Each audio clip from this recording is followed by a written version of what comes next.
Definitely the first couple of times that I tried this, I was terrified. There's this trade-off between privacy and the sense of security.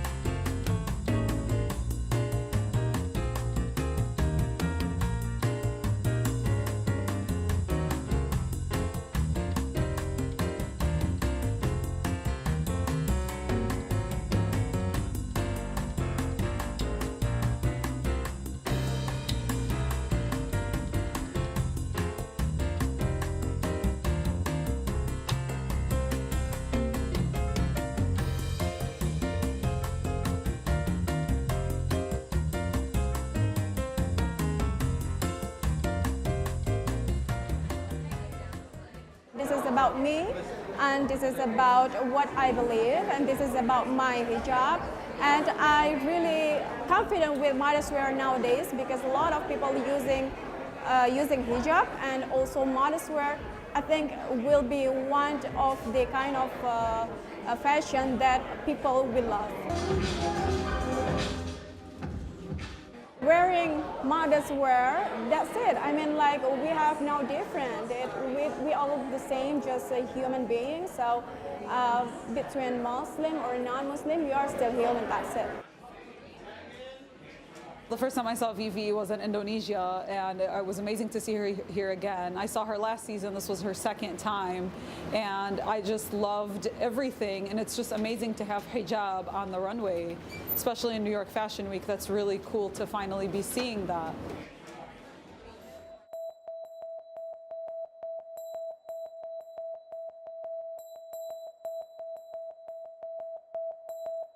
Stand by. Stand by. Stand by. I love the way that you can craft a story with TV news. WHBF is local for you. You get to write. You get to do it in the words of the people themselves. Long joins us in the newsroom. And you get to create the video that goes with it. Hey, John, mic check, mic check. It has like a lot of elements of storytelling that I really enjoy doing. Jim Tiffany, Rock Island County Clerk Karen Kinney says a normal voter turnout for a primary election is about 22%. Growing up, I always looked up to my mom. I mean, I still do, but like that's also a reason why just felt like I was ready. I really wanted to wear it. And so, you know, around 6th grade, that's when I put it on. It seemed normal to me because I was just following in the footsteps of my mom. I think when you're younger, it's all about fitting in. And when you're in elementary, middle school, especially high school in America, you just want to be like everyone else. You don't want to celebrate diversity. I think I've made more of a conscious effort as I've grown older to connect more to my heritage. I have a lot of family members who don't wear a headscarf. My mom wears one, and a couple of my aunts also do. We realize that she is the first, but if she had been the 30th or the 300th or the 3000th, it wouldn't have made a difference.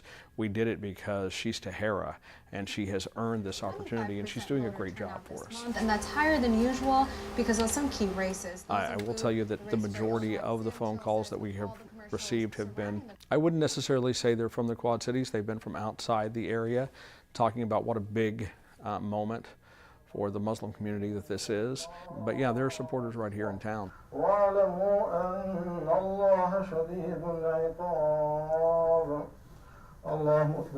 So the Muslim community here is about 1,000 people altogether. So, and you see those during the big Eid celebration. Mostly Indo-Pacs, India, Pakistan, a lot of Arabs. That's the majority of the people. It's empowering to our kids to see anybody with a veil anywhere, because our kids struggle going to high school. So imagine this young lady being in front of a public audience on TV. So the pressure on these children is high, because it's okay in high school to be popular and wearing clothes that shows everything on your body, but it's not okay for a young lady to wear a veil in high school. So I don't get it.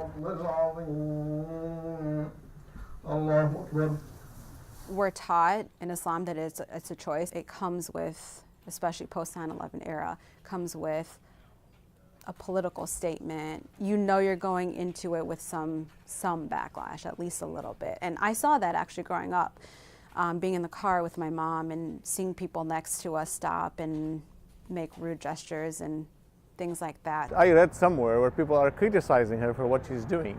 And to me, I was like, in America? This happens in America? I mean, in this country, one of the few countries, you can be anything you want to be. So what's the big deal if a person is wearing a hijab, a veil, and is a reporter? I don't get it. Actually, just the past couple of days, I've gotten 2 or 3 emails just about how my religion is the religion of the devil and I should reconsider. As cheesy as it sounds, this truly is a family atmosphere, and everybody is looking out for Tahira. We look out for each other. Sure, there'll probably be more messages, there'll be more phone calls. If we keep the percentages as they are, 98% to 2, I'll take that. The only pressure we're under right now is the number of media friends that we have coming to visit, and it's allowing Tahira to share her journey with others, which we really want her to do. But at the same time, she has a deadline and she's expected to meet it. I do think that this is a huge moment, but at the same time, day in and day out, nothing has changed. Just because you got to where you want to go doesn't mean you work any less. This is Tahira calling from Local 4 News. How are you? I think that if you work hard, people will see that. People will see that you are deserving of it because you have the talent or you are the right person for the job. In the newsroom, Tahira Rahman, Local 4 News.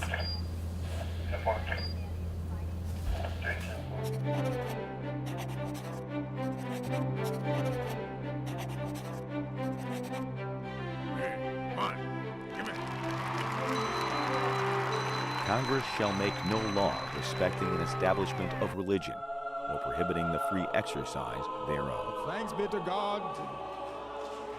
Hallelujah. This is my blood of the new covenant. Say amen.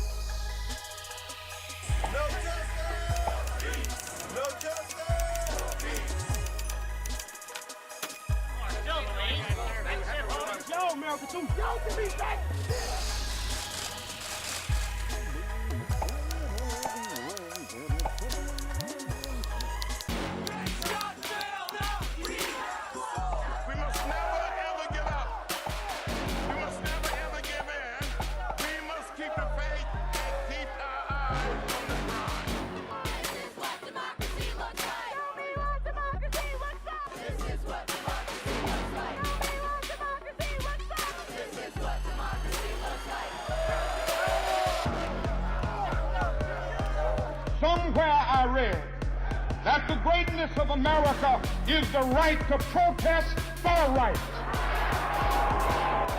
My biggest privacy concern is actually not the government. It's the big companies where there are really no limits on how they can share data, what they can use it for, how they can exploit it.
Yeah, my name is Ash Bhatt.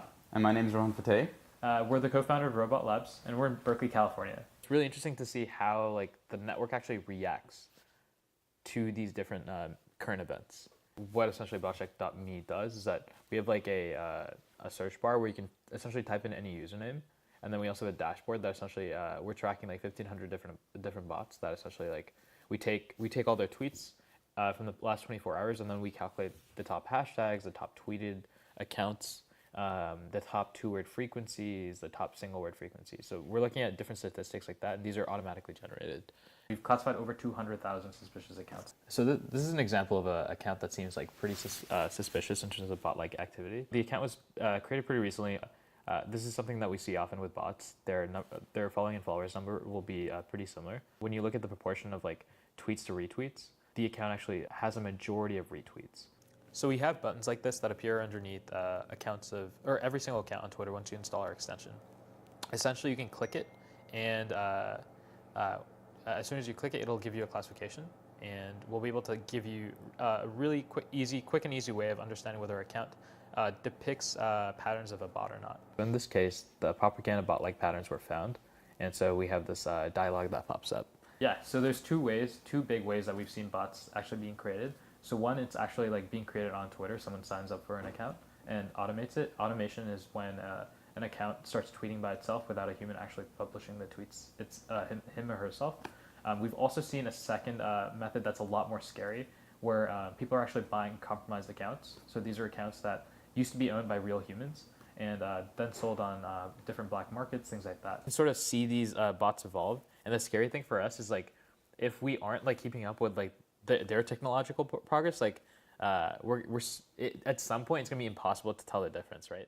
Yeah, there's always new bots that are coming in. If you look at these new bots that are coming in, they're like joined in about a month ago, some of them 2 months ago, some of them a few weeks ago, and you can already see that they're retweeting constantly of these new topics on Twitter. And so there's always going to be more bots coming in onto this Twitter network as we're trying to explain and detect the old ones. So it's almost like equilibrium, and that's why we need to actually look at a way to prevent some of these bots from appearing on the network rather than just detecting them.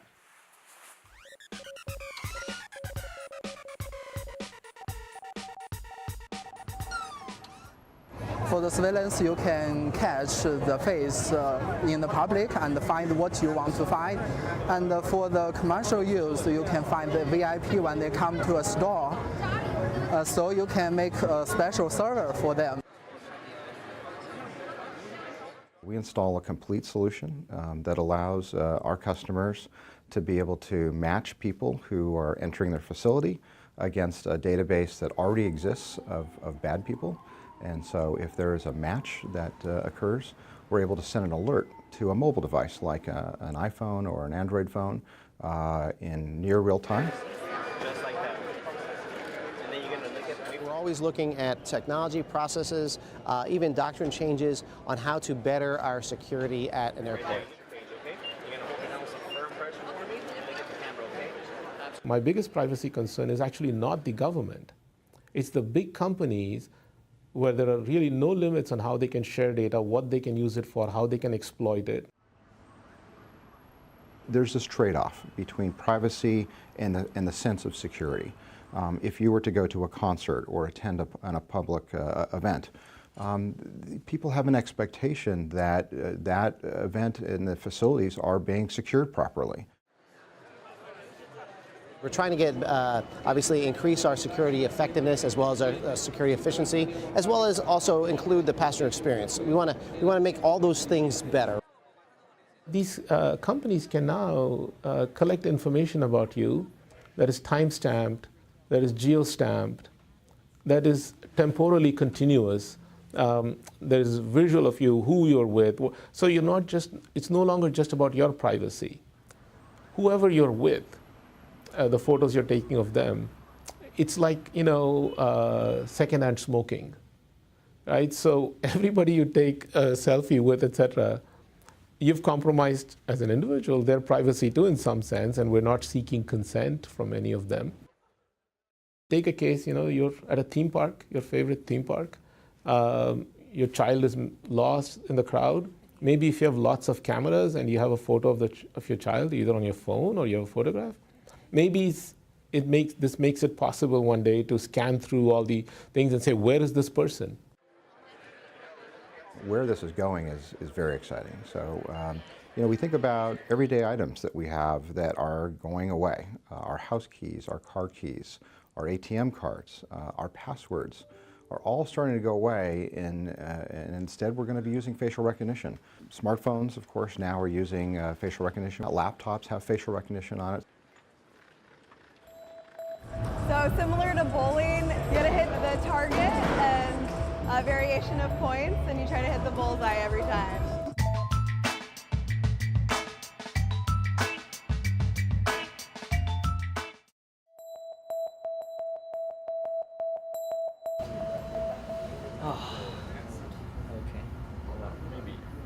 Wood has been existing on Earth more than 1 million years, and human beings have been using wood for furniture constructions more than 10,000 years.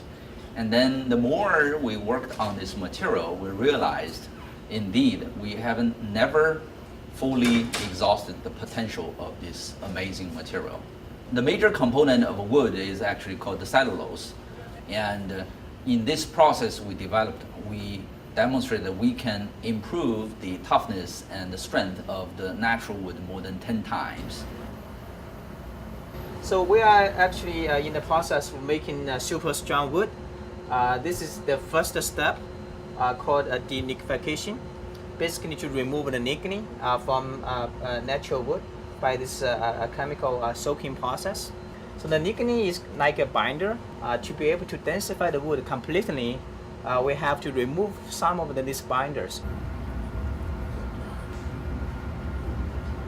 So this is the hot press machine. So you have the two plates here. We put the wood sample after the first step in between of the two plates. You can apply the pressure here, and also we heat it up. So under the high temperature and also the high pressure, after about a day, we'll make the natural wood eventually into this final product, super wood.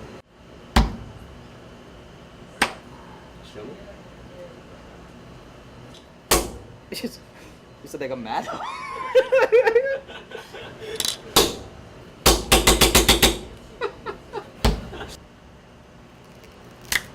And that's the same wood, basically. Same wood, yes. So that piece, that same size piece, became the smaller piece. Yes.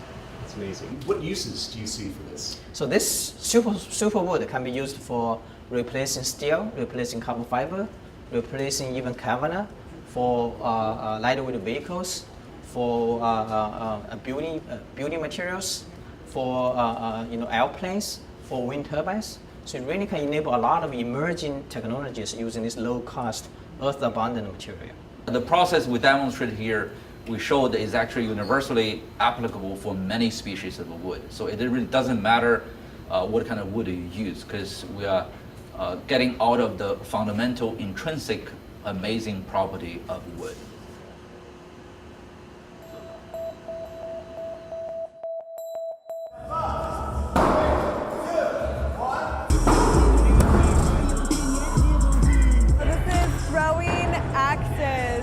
So similar to bowling, you gotta hit the target and a variation of points, and you try to hit the bullseye every time.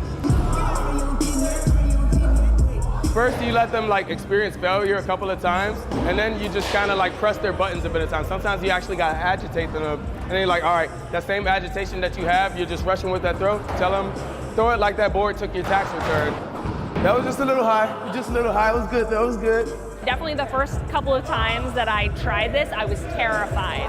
Did not want to touch them, did not want to pick them up. The whole time I wanted to just kind of pause and breathe. You're flinging this thing forward. Part of it, on the first rotation, the blade goes by your face. So that, for me, took a little bit to get used to, for sure.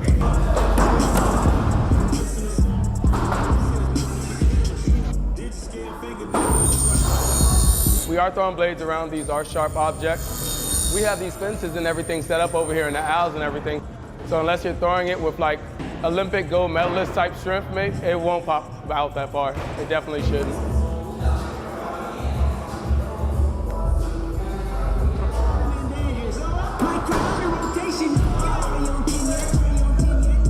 That's been one of the most surprising things. things is how evenly the participants are matched male to female.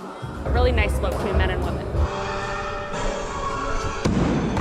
There you are. It feels like you're becoming one with yourself. Like you really get in tune with yourself. So I feel like it even uplifts your posture once you start doing it for a while. Like if you look at the people in our leagues, these people walk in here like they just conquered and defeated tigers. It's crazy, but it's a good time. It feels safe the entire time.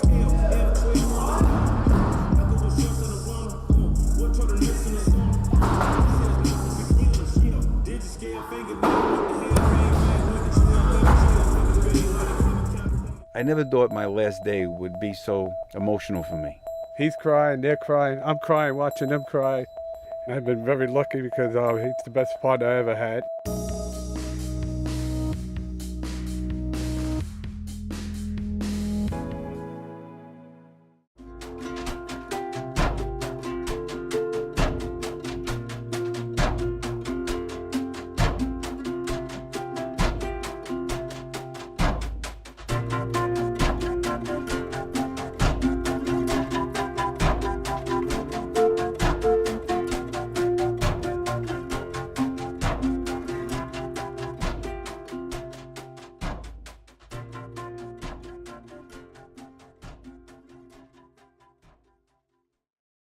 Everybody would just come out just to talk to you. People would say, "Oh, good morning, Angelo. Good morning, Eddie. You want a cup of coffee? You want lunch?" And the nuns kissing us, too. We had nuns on the route. You know, I never had that before.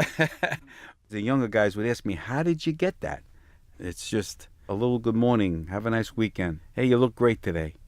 I could do 14 tons of garbage. I can't lift a baby carriage off a step and carry it down or hold someone's baby when they went to get their car. The garbage ain't going nowhere. You know, the garbage will be there half hour from now, an hour. So when you get it, you get it. He made a statement one day that he does all the work and I do all the talking. It came out wrong. Look how he's getting at us. It just came out wrong. I deserve it. When I first came on the job, there was one old time I remember, Gordy Flo, his name was. One day he stopped the truck. He tells me, "Angelo, you look down this block first. See all the sidewalks are all crowded up with garbage?" So I didn't think nothing of it. My father always told me to respect my elders. I get to the end of the block, and he stops me again. "Get out of the truck. Look back." Nice and clean, right? People go walk on the sidewalk. Guys can make deliveries. Be proud of yourself. The day that people learned that you were going to retire, we went maybe a block or 2 blocks, and 6 people came up to him saying, "You're crazy. What am I going to do when you leave?" I'm a little bit of a marshmallow anyway, but I never thought my last day would be so emotional for me. He's crying, they're crying, I'm crying watching them cry. And I've been very lucky because he's the best partner I ever had. We used to try to take the same vacation and try to have the same day off. And I miss my partner. I feel the same way, Eddie. I'll be honest with you. I miss it terribly. I'm like that little kid looking out the window now when I hear the truck. I think I could have done another 31 years.